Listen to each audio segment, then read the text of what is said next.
Hello, part 2 of the NeXTstep install the easy way. So, you've had success. It's gone through and it says press return, restart the computer. You've fought the gremlins, the bad CD-ROM drives, the floppies with CRC errors, the non-working hard drives, and you've actually got an install on a hard drive. So now, what it's doing, it's restarting. And it'll shift from booting off the CD-ROM to booting off the hard drive. Yay! So we'll see if it works here. And this will take a minute to go through the process. This hard drive was actually set to SCSI ID 3. So as long as your hard drive is set to a SCSI ID lower than your CD-ROM drive, we should be in business. In this case, the CD-ROM is target 6. You can see it there.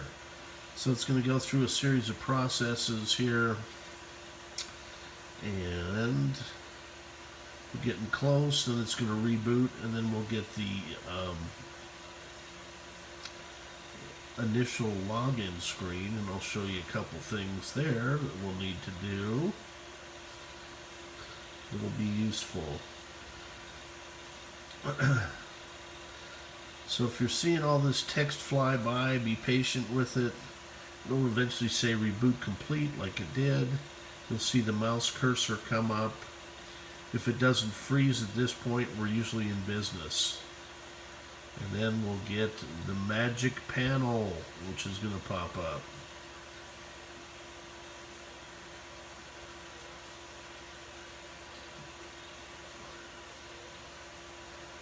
This one's a little pokey, could probably use some more RAM. It only has 16 megs.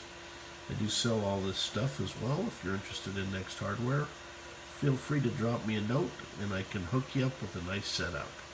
So, here we go. If you weren't here for the earlier video, we've got the CD-ROM drive, hard drive, and floppy drive. We've got extended cables, custom config, and there's our panel. Okay, this is pretty cool. Basically what I do here is I just leave everything checked. If you've got the room for it, why not? Install all that stuff. So now it's going to go through and install all the packages. You can kind of pick off things that you don't, maybe won't use, like Swedish. I'm not sure how many people out there speak Swedish. If you've got limited hard drive space, now remember, they didn't think there was going to be anything above a 2 gig at that point in time, and this is actually a 400 meg drive, which was huge for the time. But you can save a couple megabyte there by Canon Swedish and the other languages, but some of you may prefer it. I just leave all this stuff on there because I do have some customers in Sweden. So, in case this drive eventually winds up with one of them, they won't be upset with me for not having installed the Swedish language package. Believe me, I've had it all over 24 years of doing this. So now we can see the packages install.